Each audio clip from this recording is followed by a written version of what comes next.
Hello viewers, আশা করি সবাই অনেক ভালো আছো। তো আজকে তোমাদের সাথে শেয়ার করব ঘরোয়া মশলা দিয়ে কিভাবে রোস্ট তৈরি করতে হয়। তো দেখা গেছে অনেক সময় আমাদের হুটহাট মেহমান চলে আসে অথবা বাচ্চারা বায়না ধরে যে তারা রোস্ট খাবে। তো এমন তো অবস্থায় দেখা গেছে অনেক সময় ঘরে পর্যাপ্ত মশলা থাকে না, বা রোস্টের জন্য এখন প্যাকেট মশলাও পাওয়া যায়। অনেক সময় দেখা গেছে মশলাটা আপনি মিল করতে পারছেন না, তো ঘরোয়া আপনার যে মশলা রয়েছে ওই মশলা দিয়ে কিভাবে রোস্ট তৈরি করা হয় আজকে সেটাই আপনাদের সাথে শেয়ার করব। তো দেখতেই পাচ্ছেন এখানে আগে পেঁয়াজটা বেরেস্তা করে নেওয়া হয়েছে, তারপর কিছু পেঁয়াজ আবার দিয়ে ভালো করে ভেজে এর মধ্যে একে একে গরম মশলাটা দিয়ে দিবেন, তারপর ভালো করে এটাকে ভেজে নেবেন। তো এরপর কিছুক্ষণ ভাজা হয়ে গেলে এর মধ্যে দিয়ে দিবেন রসুন বাটা। তো রসুন বাটাটা দিয়ে আবার এটাকে ভালো করে নিয়ে নিব, অল্প কিছুক্ষণের জন্য এটাকে আবার ভেজে নিব। তো মশলা যখন একটু হালকা বাদামি বর্ণ হয়ে আসবে কিছুক্ষণ নাড়ার পরে, তারপর এর মধ্যে দিয়ে দিলাম জিরে গুঁড়ো। তো এখানে জিরার সাথে কিন্তু গোলমরিচও রয়েছে, তো জিরাটা ওইভাবে গুঁড়ো করে নেওয়া হয়েছে। এখন বর্তমানে এইভাবেই বেশি জিরাটা সবাই ব্যবহার করে। তো এখানে পরিমাণ মতো জিরা গুঁড়ো দিয়ে মশলাটা ভালো করে নেড়ে এর মধ্যে টমেটো দিয়ে দেওয়া হয়েছে। পাকা টমেটো যখন আপনি রোস্টে ব্যবহার করবেন তখন এর সুন্দর একটা কালার আসবে, আবার কিন্তু এর মধ্যে টমেটো সসও ব্যবহার করতে হয়। তো এই পর্যায়ে দিয়ে দিলাম আদা বাটা। তো একে একে মশলাগুলো সবগুলো দেওয়ার পর এখানে দিলাম লবণটা দিতে মনে ছিল না, পরে দিয়ে দিলাম। তো মুরগিগুলোকে কিন্তু আগে হালকা করে ভেজে রেখে হয়েছে। তো আপনারা চাইলে আরেকটু ভালো করেও ভাজতে পারবেন, আমরা এখানে অল্প কিছুক্ষণ ভেজে নিলাম।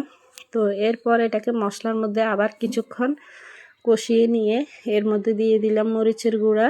তো কেউ আবার হলুদের গুঁড়া দিতে যাবেন না, কারণ রোস্টে হলুদের গুঁড়াটা দেওয়া হয় না বেশিরভাগ।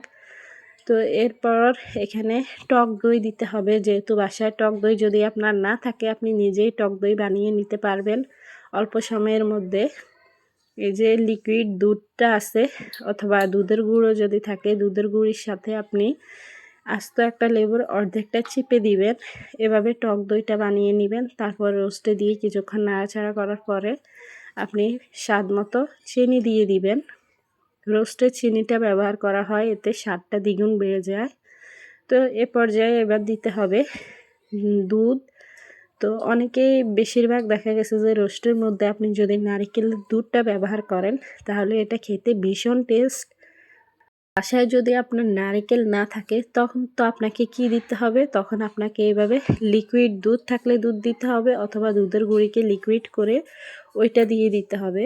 তো এভাবে দেওয়ার পর আপনার এটাকে ভালো করে সেদ্ধ করতে হবে।